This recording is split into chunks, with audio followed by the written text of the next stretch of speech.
Council special workshop concerning the city manager position. Today is Thursday, April 24th, 2025. It's approximately 1 p.m.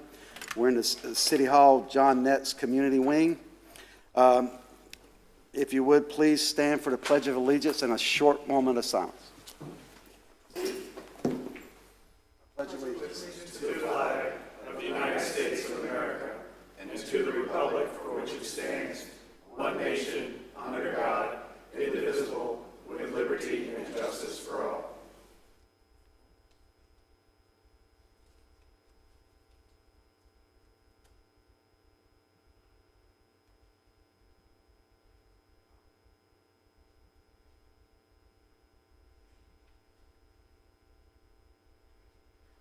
Thank you. Ms. Cook, if you could call the roll, please. Mayor Norris. Here. Vice Mayor Pontieri. Present. Councilmember Gambaro. Here. Councilmember Miller. Here. Councilmember Sullivan. Here. All members are present. Thank you, ma'am. We're going to move on to item D, discussion, city manager interviews. Doug, if you come forward. Mr. Thomas. Thank you, Mayor. Appreciate it. Well, I know this has been somewhat of a journey for you all as we've gotten to today's point, but today is obviously a pretty significant day in Palm Coast history and with you as an elected body. I think when I first met with you all, I had mentioned that one of the most important things, if not the most important thing you do as an elected body, is to go through a selection of your city manager under this operation and helping that individual to work with all of you individually and collectively. And so just for the benefit of the audience that may be watching or may be in the audience as well, this process started multiple months ago with me meeting with various individuals to get a sense of what you were looking for in the position, the development of a position profile that was used to market the position. We marketed it. We've gone through a couple different selections to get the semifinalists. All the semifinalists participated in participating in a fairly detailed response to questionnaires and also completing their work on video interviews and various media searches, things of that nature. Went down, narrowed that pool to a smaller pool of finalists, and that pool is now before you in a somewhat smaller pool as well with 2 finalists that are in the process. Today's effort, for the benefit of those that may be watching, is a fairly intensive day for the candidates as well as for the city. It started with 30-minute interviews for each of you on one-on-one to get a chance to meet each of the candidates privately. From there, they've also been involved in the opportunity to meet with your senior staff and a casual lunch opportunity so they could meet the senior staff and vice versa. As we're rotating today's effort, we've scheduled interviews with each of the candidates for 90 minutes today, and while one candidate is interviewing, another candidate is getting a tour, and then they'll flip back and forth as the day goes forward. And then this evening is an opportunity for your citizens to get a chance to meet and mingle with this candidate or these candidates in a meet and greet from 6 o'clock to 8 o'clock. And that's meant to basically give them a chance to engage, and also the candidates get a chance to meet some of your residents and citizens and the issues that may be important to them. I've strived all along to say this is a two-way street. You're interviewing the candidates as much as the candidates are interviewing you. They've tried to figure out if this is a good fit for them personally and professionally and for their respective families.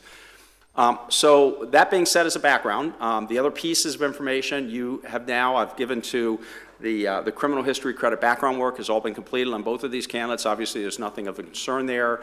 We typically have reviewed that material, but we wait until if you ultimately select a candidate, we will send that in a password-protected file to your HR department so you can download and have whatever you need for your personnel records. That's got a lot of sensitive Social Security numbers and things of that nature, so we don't share that information publicly. And we've also completed reference checks on both of these candidates. We've provided those through HR. You've either got an electronic or a hard version of those as well. So those are additional material points for you. So at this stage, it really is an opportunity for you as a public body to get to know these candidates and get a determination of their style and their insights and perspectives, and them to get to know you all and the types of issues that you're facing. As you all know, we prepared a list of potential proposed questions that I ask each of you to kind of prioritize. You've responded in that information. I've taken the responses collectively and individually to give you a list of around 20 or 25 questions that are available for your consideration today. My goal is that you would generally ask the same questions to each of the candidates, but that is not to say that there may be a response that a candidate identifies that may need some follow-up, or there may be something in each of these candidates' background that you want to question differently. We certainly understand that. This is really your time to go forward in that direction. If you kind of stay with the standardized questions that you've selected, you're fine. Mike and I will stay in the room if a question is asked that I think potentially might be worded that could be a challenge for you. Just give me the ability to maybe step in and say, let me try to rephrase that to make sure that you don't run yourself into any challenges legally in terms of the process. But I rarely have to do that, but I just give you a heads up if a question comes up that I think we ought to rephrase to prevent any challenges. What we would suggest you do, we're scheduled for 90 minutes, which provides about 60 minutes of a traditional interview. The candidates are also have prepared a very brief no longer than 10-minute PowerPoint presentation on what I've asked them to identify their challenges and opportunities if they're selected for this position. I would ask you, my intent would be is to allow the candidate to make an opening comment or statement, and then I would recommend you allow the candidate to just go directly into the PowerPoint. During that PowerPoint, the intent is it's like a TED Talk. We really want them to complete this in 10 minutes or less. So I would ask you not to ask any questions during the PowerPoint presentation. Certainly at the end of that, I would encourage you, if there's anything the candidate said that you want them to elaborate on or react to it at that point, certainly open your questions. And then from there, I would recommend you just take the questions that you've selected that we've got in your briefing book and just kind of work up and down the dais so that you all get a chance to participate in what that looks and feels like. We're scheduled for 90 minutes. If you don't take the full 90 minutes, so be it. If you're a little bit longer, my goal is to make sure that you spend time. I'll try to keep you generally on track. So at an appropriate time, I may jump in to say we're about an hour into the session, just to make sure everybody knows what's going on. But once again, it's your time with the candidates. I want you to feel comfortable that you've gotten your questions addressed and issued through earlier sessions, through today's session, and then certainly the meet and greet this evening. You're welcome to be part of that process as well. So let me stop there and ask if there's any questions or any concerns on processes or protocols or anything else we can do to make sure you're prepared for your first interview. Thank you, sir. Any questions from the dais?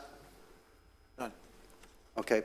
Very good. You're free to go on, Doug. Well, super. Then I will bring Richard up here, and I know he wants to make an opening statement, and the PowerPoint's all loaded, and we'll go from there. Okay? There you go. Thank you, sir. Come on up, Richard.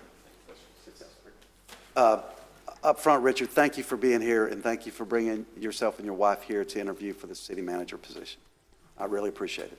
No, it's my pleasure, and I thank you all for showing up. I hope you come tonight. We can talk. But for now, it's an engagement with the council here.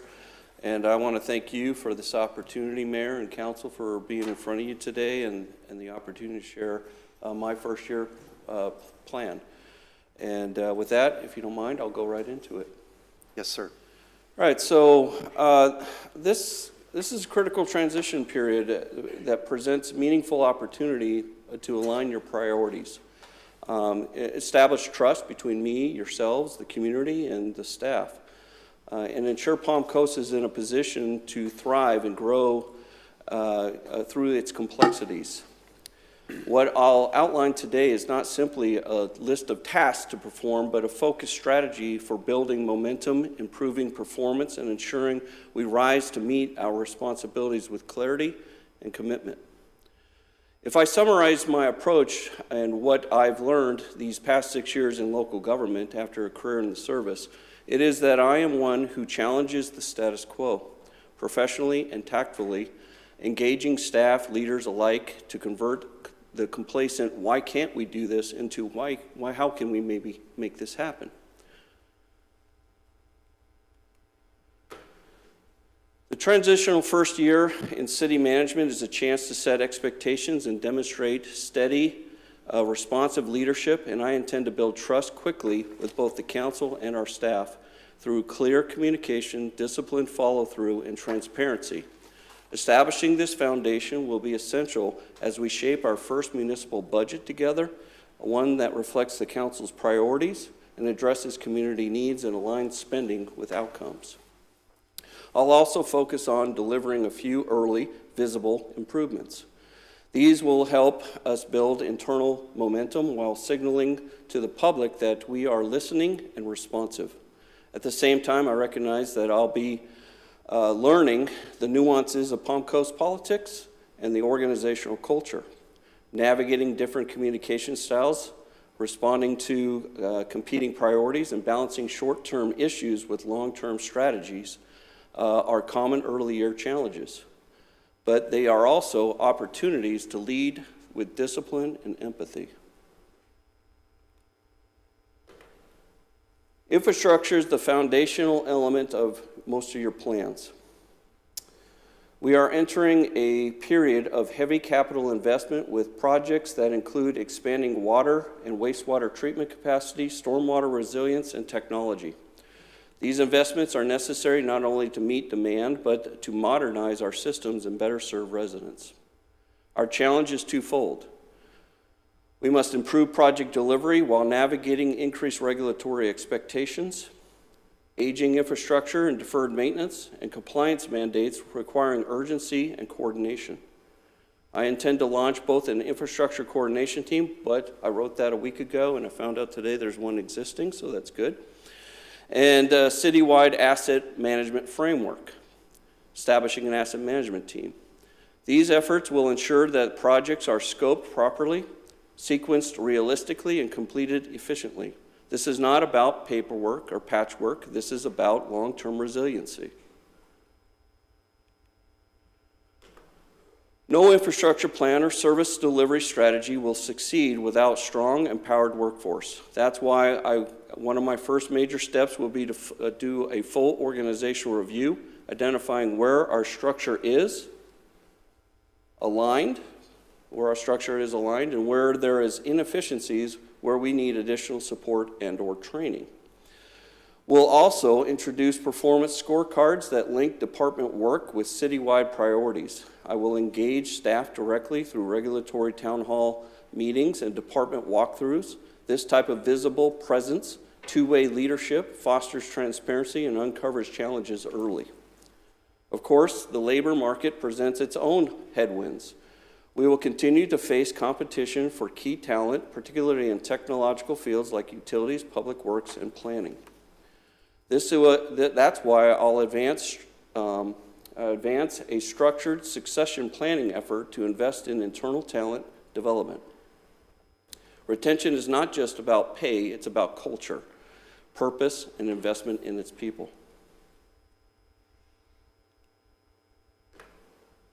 Palm Coast's economic future depends not only on recruitment, but on readiness. The economic diversification roadmap you've laid out intends to develop readiness. The economic diversification roadmap also develops a guideline of how we position our city for sustainable growth, linking infrastructure readiness, permitting efficiency, and workforce planning with broader economic outcomes. A key component will be strengthen our workforce development roundtable with the community. This group will be more than advisory. It will serve as an action-oriented collaboration between industry, education, and city leadership. The goal is to close the gap between employer needs and available talent, especially in targeted industry sectors that match our growth profile. That said, we must acknowledge our constraints. While our westward areas offer growth potential, many sites are not yet shovel-ready. State policies around incentives and permitting are also evolving, but with preparation, targeted investment, and predictable process management, we can overcome those barriers and compete effectively. In closing, this first-year plan is about delivering the fundamentals: communication, alignment, and performance. While planting the seeds of long-term transformation, it includes targeted actions around infrastructure, organizational readiness, workforce strategy, and economic development. And it is also the underpinning by a commitment to transparency and accountability, not just myself, but the staff. Challenges will come. Growth brings complexity. But I believe this team, this council, and this community are more than ready to take the next step forward. If we work together, we can clearly deliver consistent Palm Coast goals.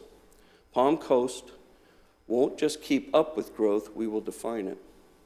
Let me summarize my highlights in deliverables. Before I arrive, I plan on engaging key stakeholders in the pending budget development process and dive deeper into your strategic plans.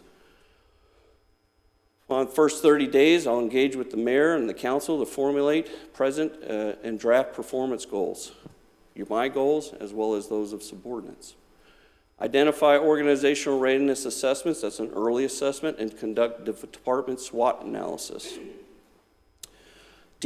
At 60 days, develop a deeper staff engagement presence, stakeholder heat map for growth.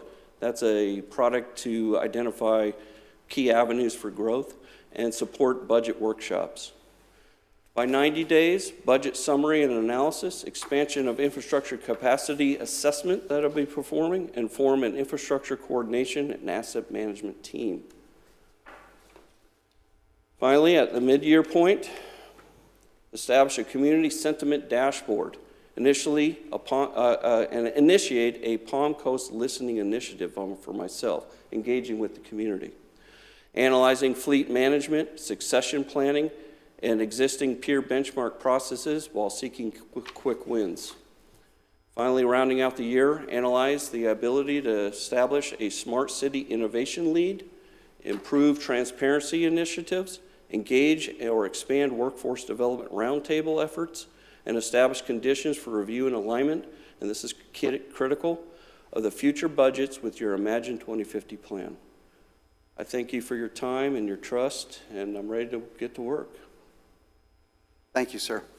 We'll open it up for questions from the dais. We'll start with District 1. Thank you, Mr. Mayor. And I just wanted to thank you for coming. I know it's a lot, and travel and all that, so I appreciate that. So the first question is kind of a disclosure question. Do you have any personal relationships with any members of this council prior to this interview process or the job search process? No, but I hope to get to know you better. Thank you. The next question I have is in regards to economic development. So what would you consider Palm Coast's single biggest asset in attracting new business and industries? That's 17. Well, obviously, the greatest asset for any community is its people. Beyond that, though, what you have to do, and I've been saying this in my one-on-ones with you today, is you have to be postured with your pipelines of your people feeding into the industries that you hope to attract. Be they the expansion of your existing industry base, which is the normal economic growth model.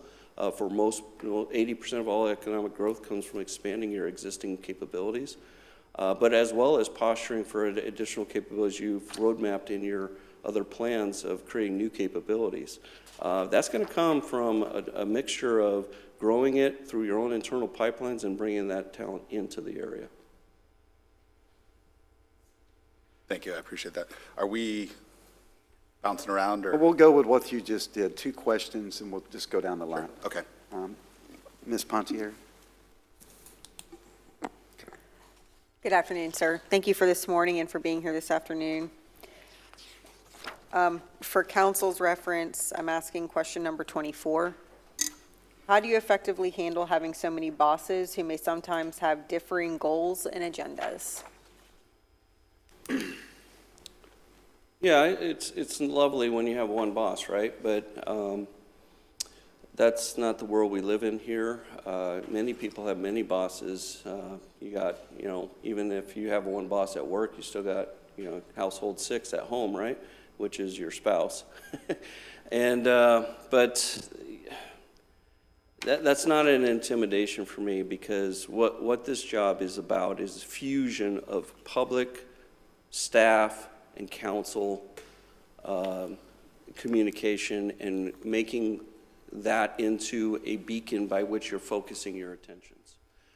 The fact that in Florida we do have the sunshine laws that challenge your all's communication means that I've got to be that conduit for filtering and identifying the trends that are being identified to guide where any change that might be coming from the council itself.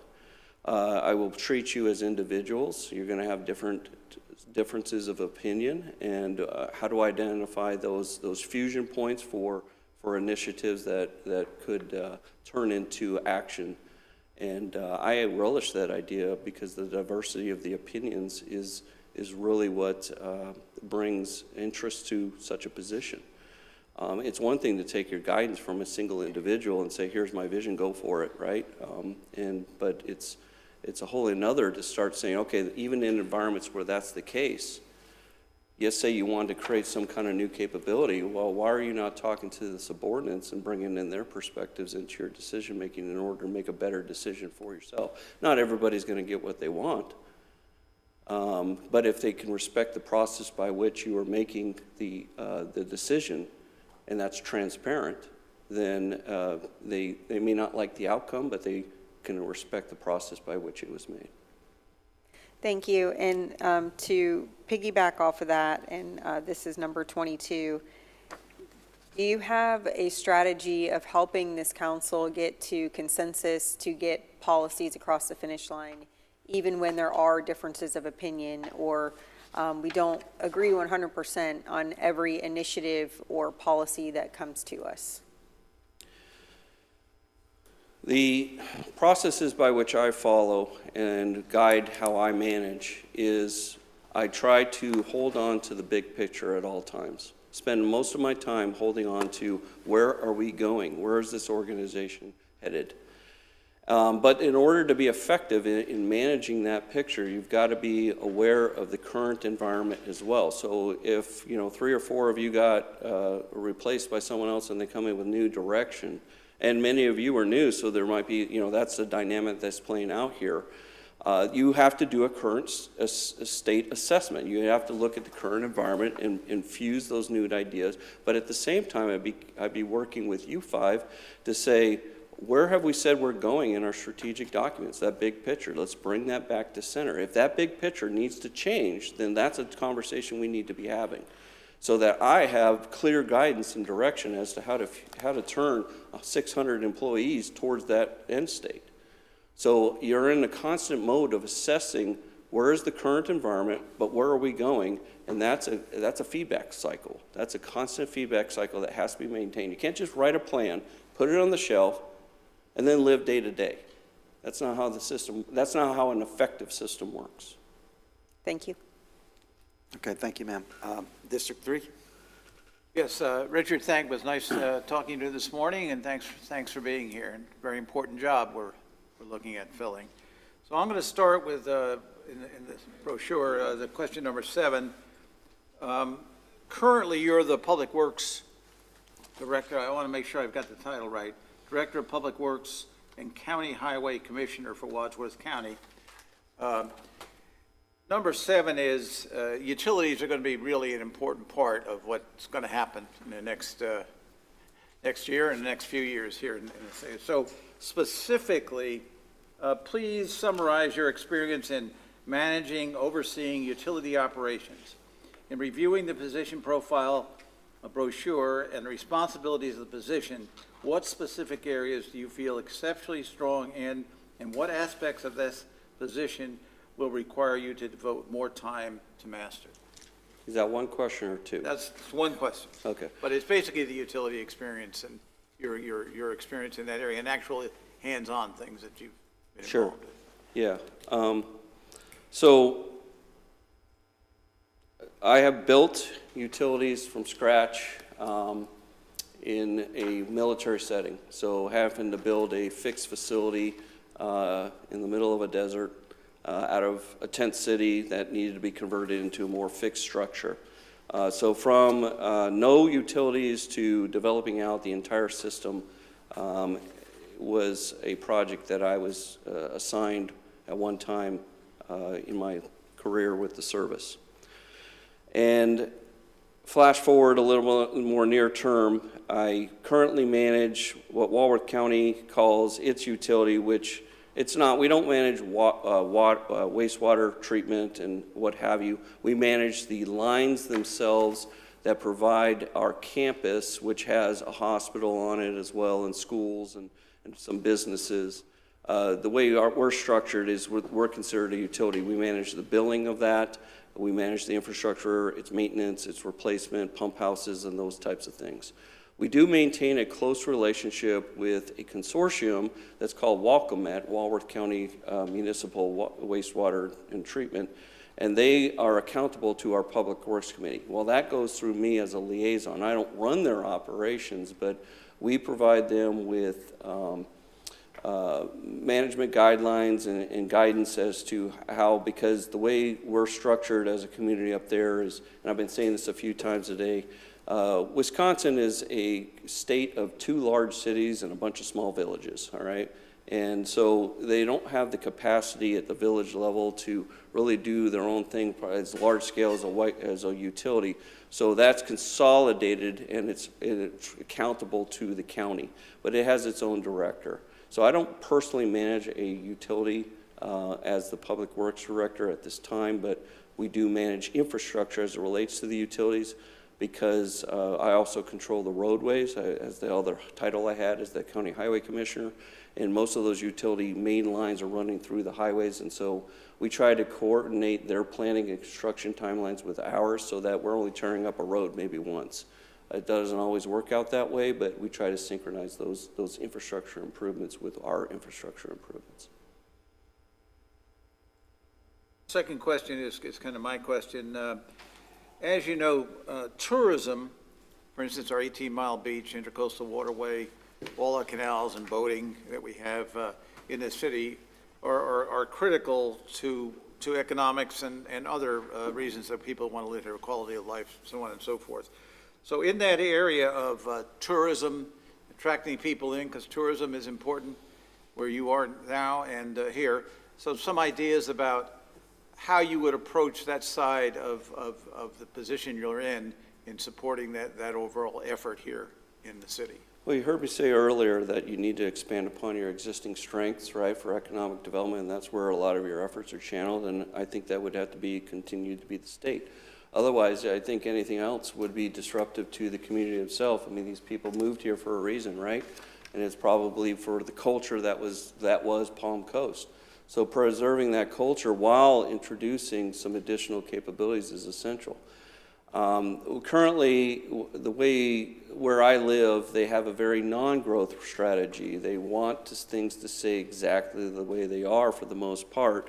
And, it's kind of a playground for a lot of rich and famous that come from Chicago. And so the relationship between the county and the local tourism, we give them about $2 million a year to staff their tourism and marketing efforts. I would imagine you've got something similar going on here. I met your marketing person an hour ago. And so, how are we selling ourselves is something that's very important. Strategic communication and messaging is important. You've got some things that are right going into place here. You've got the public outreach, social media things. You've got a marketing person. Walworth County didn't even have a communications person when I showed up, and when COVID hit, I and one other department head, both of us veterans, were like, you've got to have somebody doing strategic communication, aka marketing as well. And so we were able to convince them. At first it became a half-time job, and then it became a full-time job very quickly because they saw the value in that communication. And somebody needs to be doing that and guiding that and leading that here at Palm Coast. District 4. Thank you, Mr. Mayor. Mr. Hough, welcome to Palm Coast. I hope you and your wife enjoy your visit here over the couple of days that you're here. She's enjoying herself right now. Okay, great. Great. Well, we do live in paradise. Thank you for your many years of service to our country in uniform. So my first question has to do with ethics. Describe a situation where you worked with someone you did not like or respect. How did you cope with that relationship?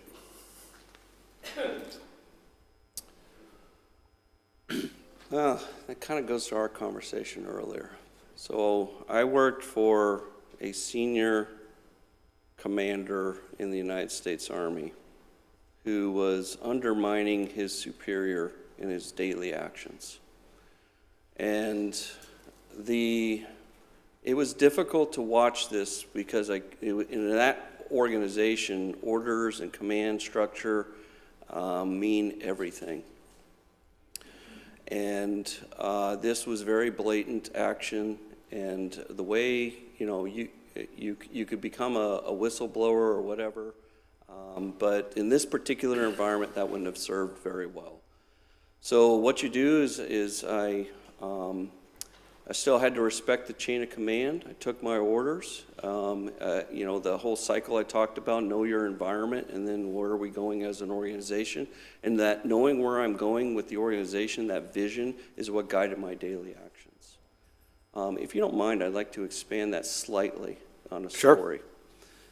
Sure. I took command of a military organization, and right after you take a job, you go into your office and you settle your affairs. You bring your little I love me box in there and you put your stuff on your desk and what have you, right? So I go into this office and there's not a file in there.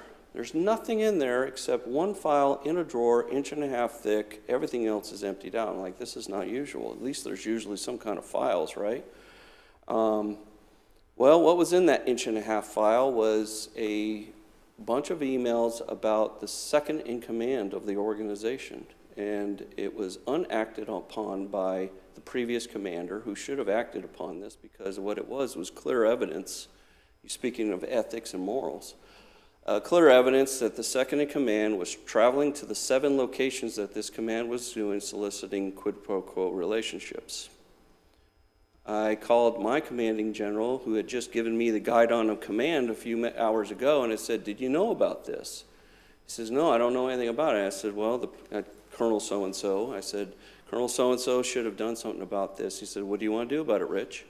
I said, well, I think we need to relieve the second in command and do an investigation, and that happened that very day. And it was a tough decision to let your second in command go, because he's your continuity. For him, it could have been her, he was replaced by a female, was my continuity and my staff lead, the version of a chief of staff around here. So who had to run the organization in their absence? It was me. So all of a sudden I got 2 hats on, and that's why the previous commander didn't take any action, because he didn't want his job to be more difficult. You got to make the difficult right decision versus choosing the wrong. And I try to live by that every day. Thank you, sir. So for my fellow council members, that was question 11. I'm moving to question 21 under adaptability. The city manager is responsible for juggling numerous projects and initiatives simultaneously. Tell us about how you manage multiple projects and communicating progress updates to the appropriate people and the specific procedures you use to keep everyone abreast of project schedules. Sure. I'm a big believer in delegation and holding on to that big picture. I'm a big believer in investing in and training subordinates through leader development and specific training, challenging them and giving them more than they think they can handle, but I trust that they can do it. And then I will guide them through the process. I usually will kick off, let's say we're talking economic development, and I bring in the economic development planning team. I'm going to impart with them my specific translation of your guidance to them and give them detailed guidance by which to guide their efforts. Then I'm going to put somebody in charge of that. And I'm going to hold that person responsible for giving me, depends on what the issue is, weekly reports, bi-weekly reports that give me a detailed summary of the actions they're taking. I will attend the first working group, and I'll attend the working groups that they're kicking off when I think it's necessary, or they tell me it's a good time for me to come in, to continue to guide the left and right limits of their actions. So I'm staying abreast of what they're up to, but I'm not the guy churning all the butter. Because if I'm doing the butter churning and I'm making all all those small decisions while not just guiding, I'm losing sight of many other things. This is too complicated of a beast to sit there and dive into a pet project. So you have to hold on to that big picture. You have to defend that, but you also have to build those processes that keep you informed so that you can insert yourself when necessary to continue to guide the staff's actions towards the end goals and milestones. Thank you, sir. Richard, thank you. I only have one question. We discussed this a little bit when we had our interview this morning. Last year, our last major storm was Hurricane Milton, and we were inundated with water, rain for weeks before that. So we've had some flooding issues, roads washing out and stuff like that. So my question, and this is my only question to you, what is, throughout your career, both military and civilian, what is your experience in emergency management as far as NIMS, the National Incident Management System, as far as FEMA training and stuff like that? Can you expound on some of your experience in emergency management? Because the reason I ask this question is, we had people in the community saying that was a once in a 100-year storm that we had. That's not true. You and I both know that's not true, that you have to prepare for storms like that every year when you live in a state or country or whatever like ours, and we have those hurricanes coming off the coast. So can you give me just a brief rundown of your experience in emergency management and the National Incident Management System? I subscribe to a financial newsletter to help me make smart investments, and it's a consortium of individuals that give different advice, but one of them says this all the time: prepare, don't predict. And you just used the word prepare. I have three kind of lines of experience to answer your question. First off, I have managed some disaster response things, from fire response to bridges out to blizzards in Wisconsin that are above and beyond the normal, and then also a tsunami in the Pacific that I was tasked to lead the response efforts to, because it happened to be I had troops that were in the vicinity where this hit, and one of my soldiers was actually swept out by the tsunami. So some hands-on experience with that. Also, I self-trained myself. I signed myself up while I was in the military to conduct, and I've since refreshed this training with FEMA. It's all free. And if your staff isn't using free training from the EMI Institute, which costs nothing, I challenge you to consider doing that. And that said, in 2022, I put my entire staff through this, and we're the only department in the county I work for that has EMI trained people, with the one exception, and that is the Emergency Management Service lead that's in the Sheriff's Department. He helps me set up our department with engaging in local response exercises, tabletop or larger types of events. So why am I doing all that? We had one flood in 2018 that didn't even constitute a level that they thought they needed to stand up their emergency center.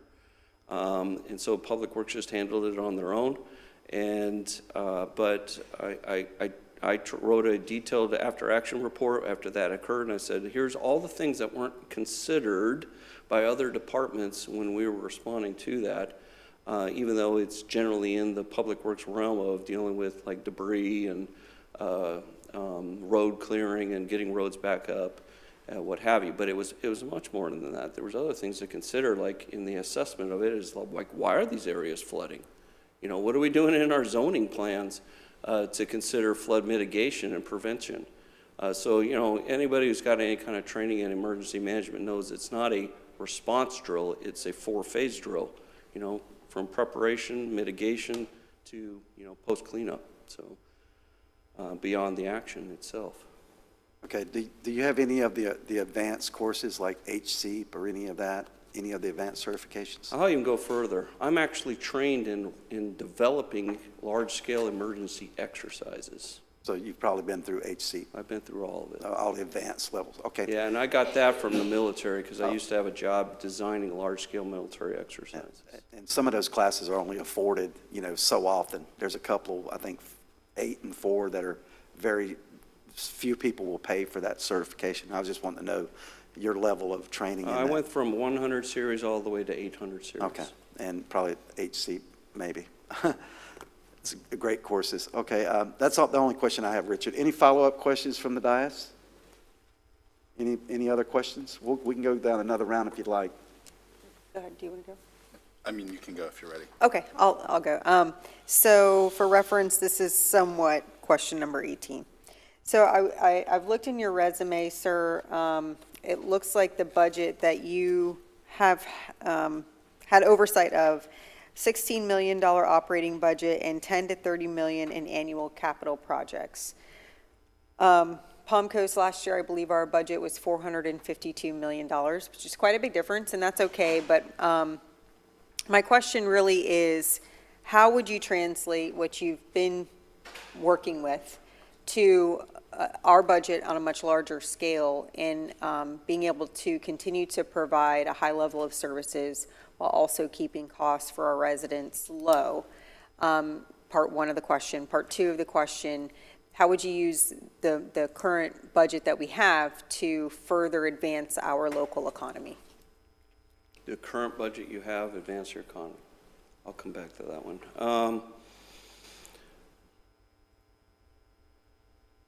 Can I ask a question first? Sure. What percentage of your $400 million budget is salaries? You know, that's, on the whole, I'm not sure, because it's really, we've got stormwater, whatever that is, in salaries, administration, so. So here's total, my I'm point not with sure. that. Let's say it's 50%, so really you have a $200 million operating budget. I'm managing an operating budget there that's above and beyond salaries, and the departments themselves develop their department budgets to fuse into the larger budget itself.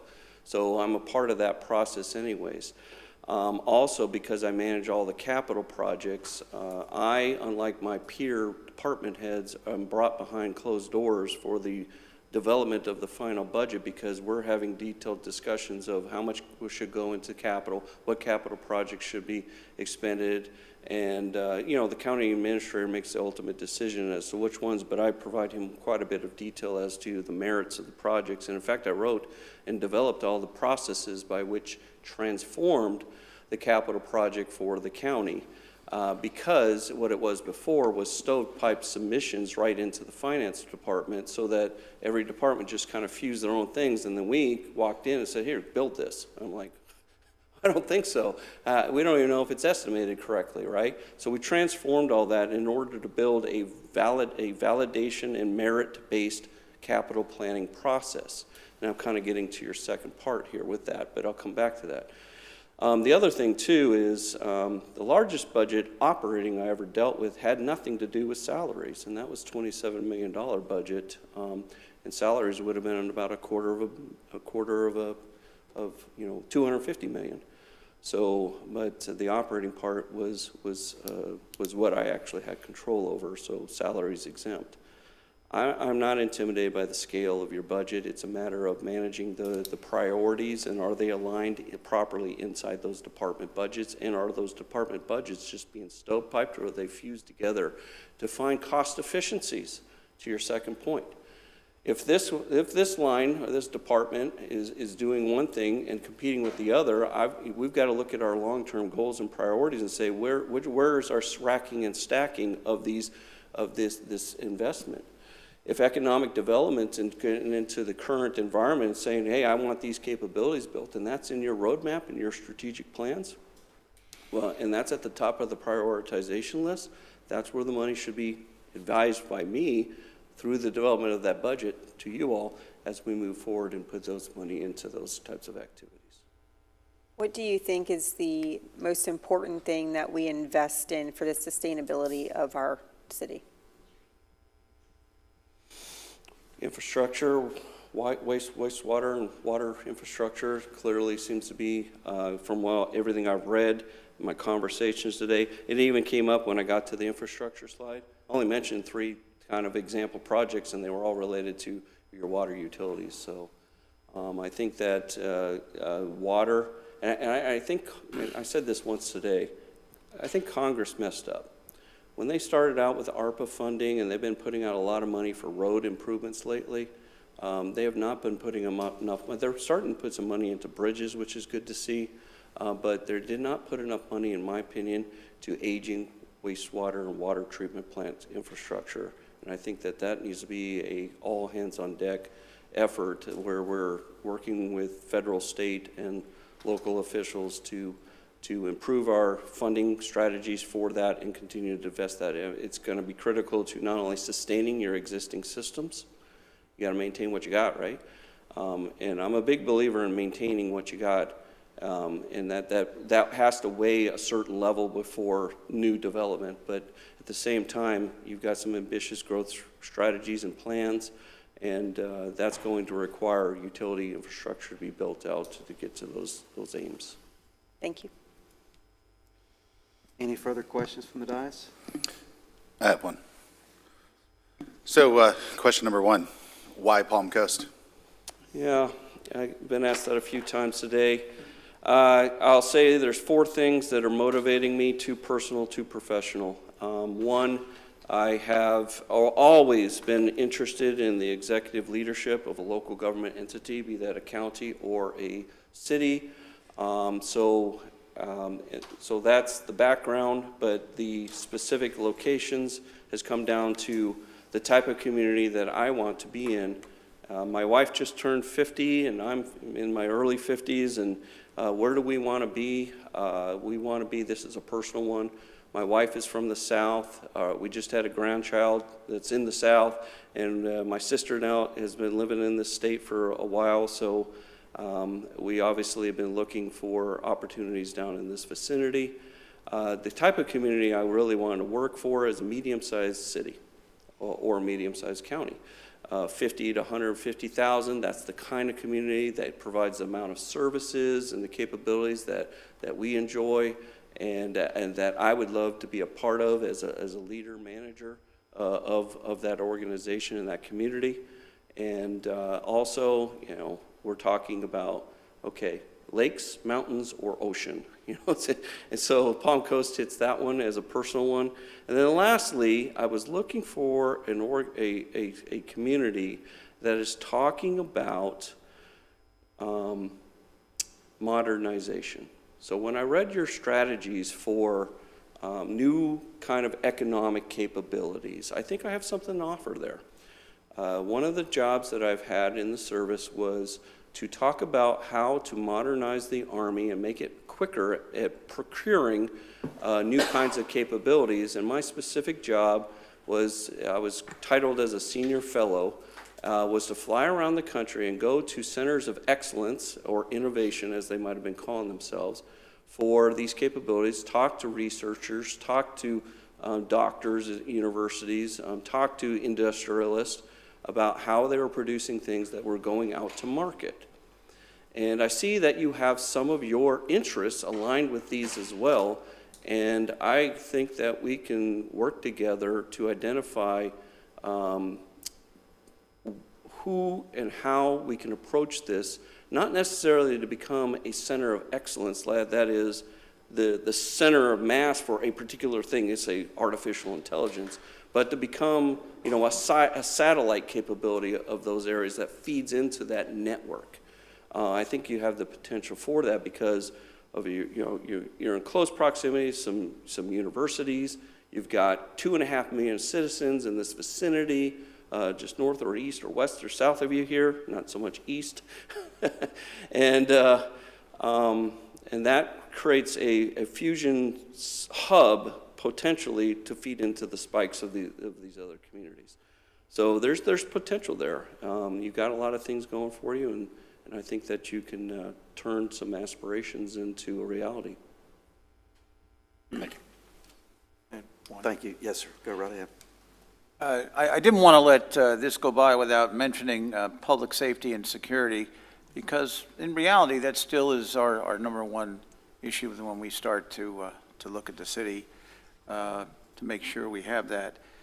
In our county and city, we have kind of it's not unique, but we have a single police force, with the exception of a couple of the cities have their own small police force. Basically, it's run out of the sheriff and the county. Whereas in on the fire department side, we have a fire department in the county and we have a fire department in the city. I know in the county you came from, you described you don't have a lot of big cities. You have a bunch of little cities.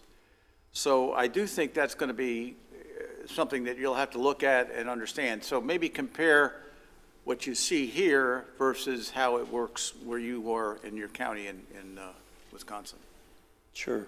And right before I came in here, I was having a great conversation with your fire chief, so got a good ear, kind of a dialogue with him about some of the things that I'm currently involved in. I volunteered with my county to kind of step outside my department's lane to get more involved in many things because I never envisioned myself just being a department head, right?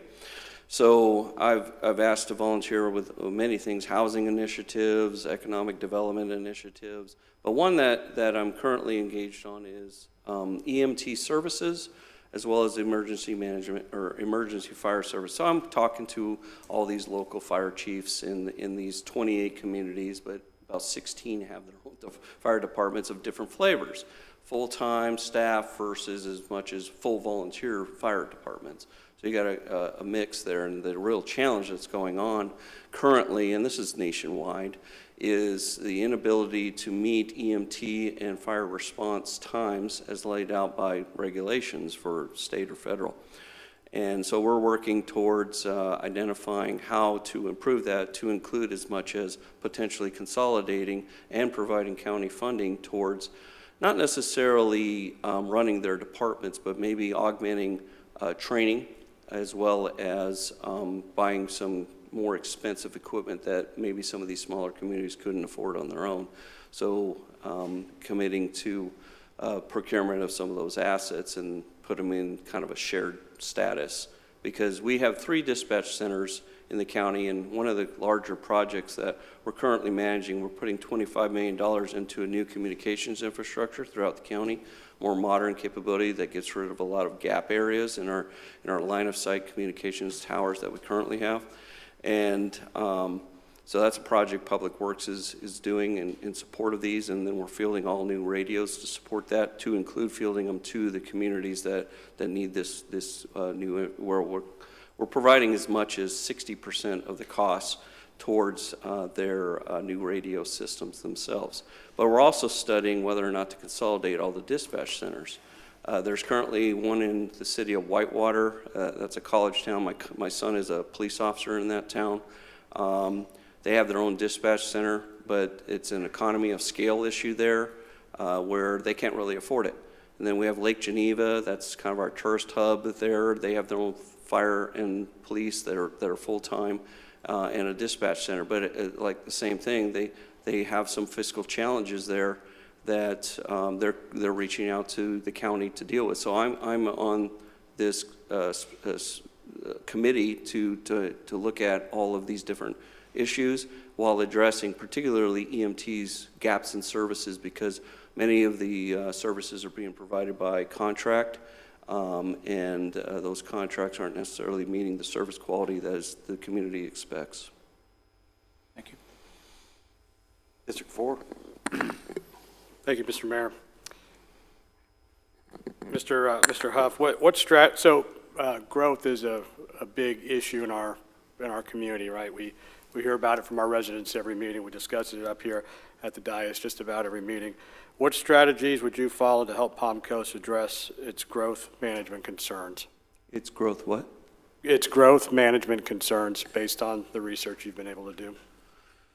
Yeah, obviously I've got a lot more research to do, but I put quite a bit of effort into trying to understand your community as best I could, and I think your greatest challenge and to currently is, where do you want to go? Have we really decided that? I started reading a lot of your plans, and I'm a big, I used to write strategic and operations plans, and some plans are purposely designed to go onto a shelf. They're called contingency plans.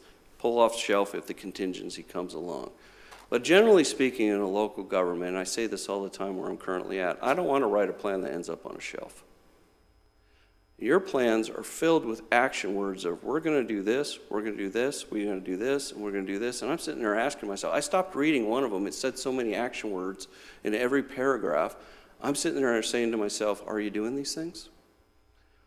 So the way I would manage your growth is I need to really get a good center of where are we going as an organization. And that's a conversation we have and the conversation we have as a community.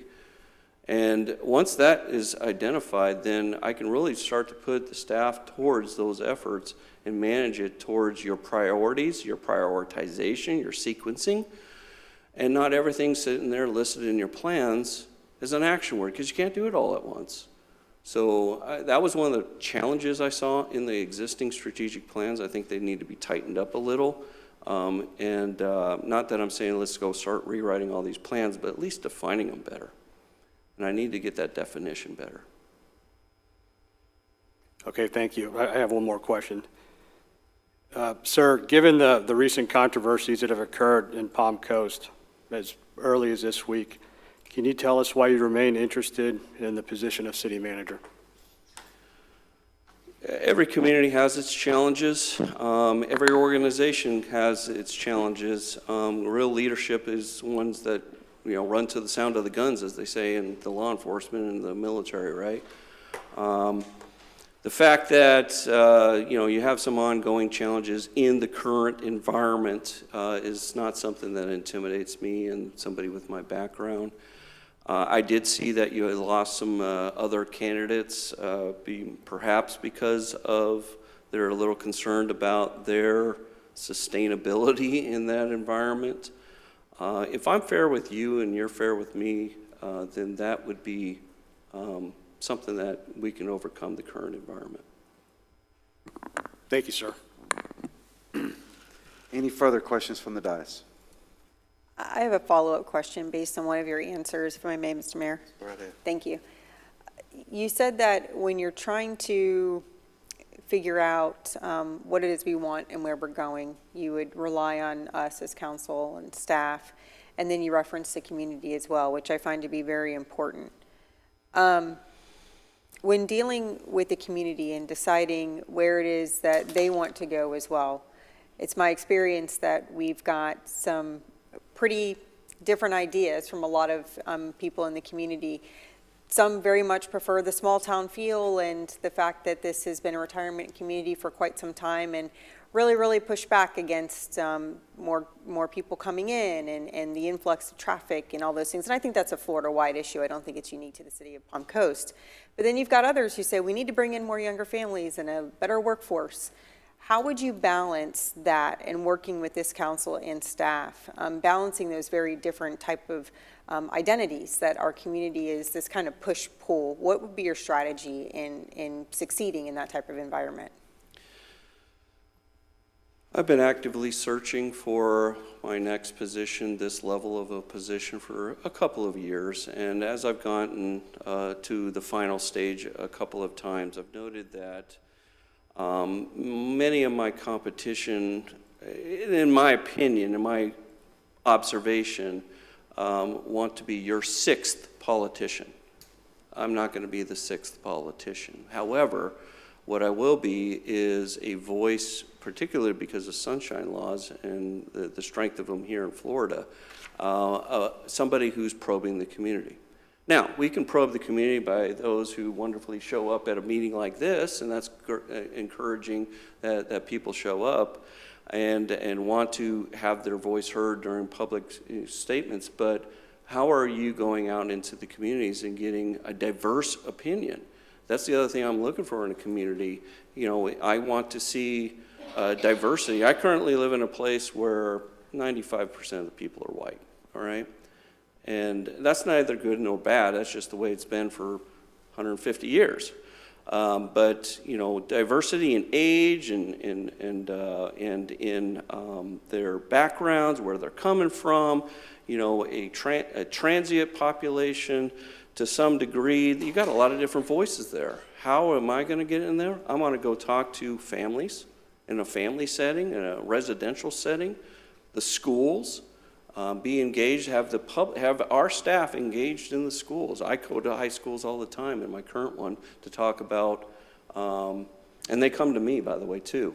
We host these trades kind of discussion. Not everyone needs to go get an engineering degree. They can, work in the carpentry or HVAC or what have you. So being engaged in that type of environment, but also that engagement isn't just about building capacity for recruitment for our staff, but, you know, probing them out for what do they want from this community. And sure, there's you know, usually, and this isn't a judgment, you know, a vocal minority that tend to be, you know, retirees of community. I see that in my existing community who show up at our meetings because in the daytime, they're not at night. And so those that are available are getting their voices heard. And our staff needs to get out in that community more often. And that has to be strongly encouraged, not just from myself, but from the staff. It's also. You have an economic development staff. You've got zoning staff. They need to be out there talking to people and not just a certain isolated group. Thank you. Any further questions from the dais? Oh, is that good time? I think Okay, Richard, is that the time? we got plenty of time left, but on behalf of the city, I'd like to thank you for taking the time. I know it's been a long process, and I really appreciate you bringing yourself and your wife here to conduct this interview, and I wish you all the best in the future. Thank you, sir. So if I could maybe just add, so we never know exactly how long these interviews are going to take, so we scheduled an hour and a half. If Richard would like to make any closing comments or statements, that's fine. Well, we'll close out with one, Richard. What's your question? What questions do you have of us? Do you have any questions for us? Yeah. Got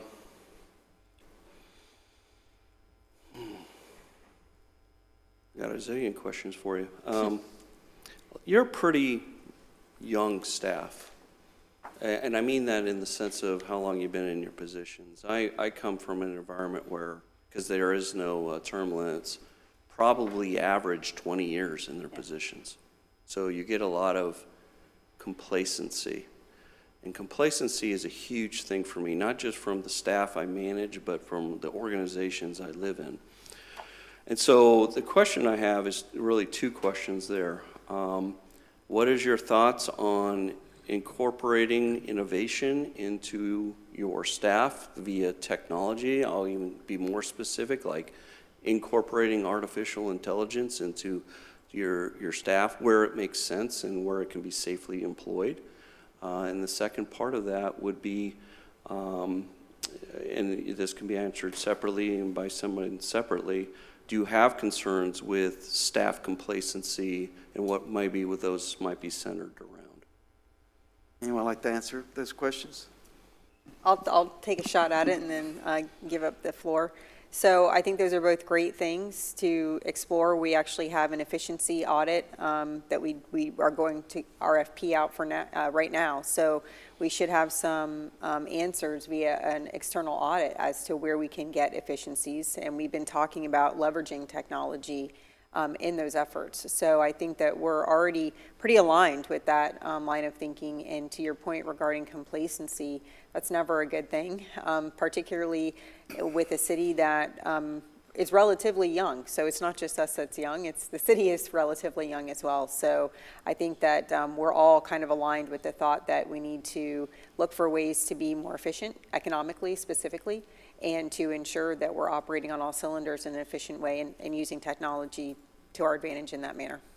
I'm currently part of a team that's helping develop a white paper for the state of Wisconsin on the incorporation of artificial intelligence into local government.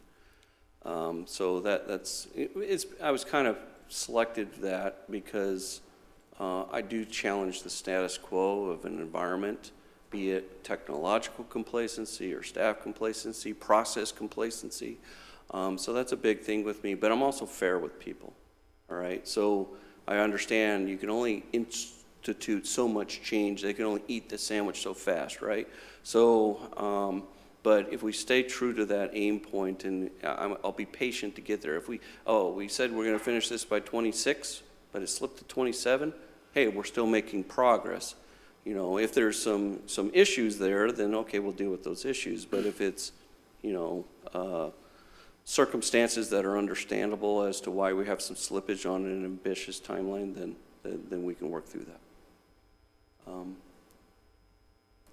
Yeah.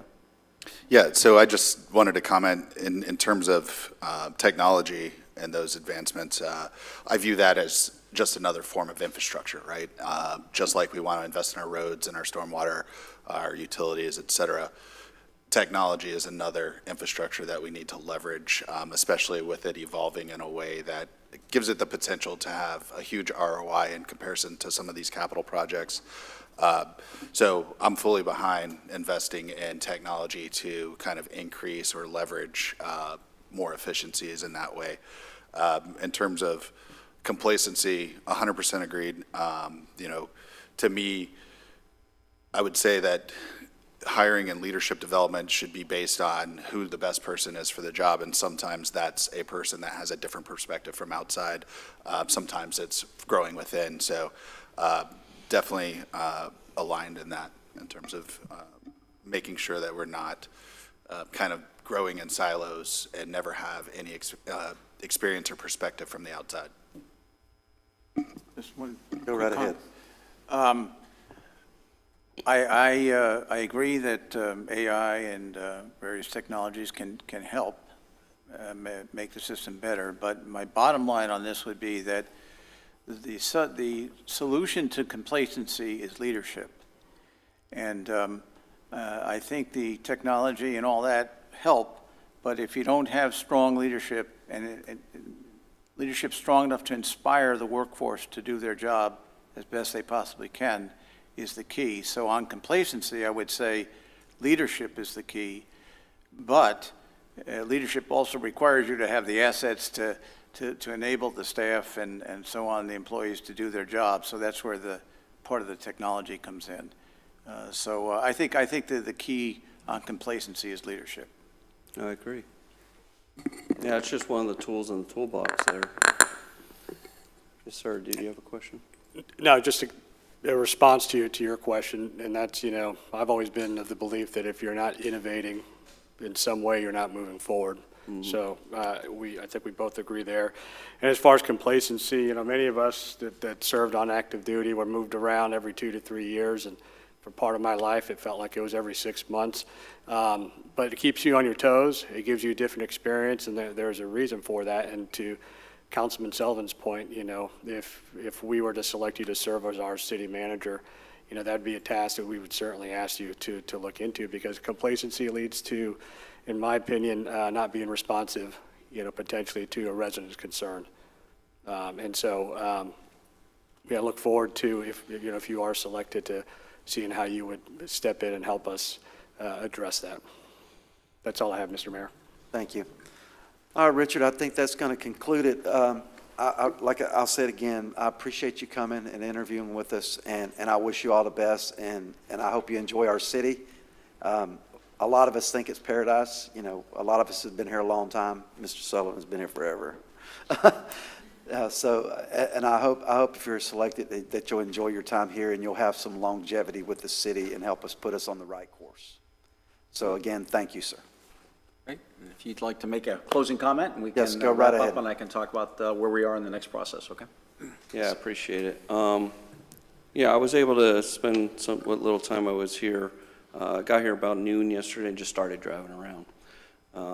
Then I got tired of driving around about 6 hours later. But what I really liked was I saw people out walking their dogs, talking to their neighbors, walking your trails. It's almost like every clover of a neighborhood had some kind of buzz and activity going on.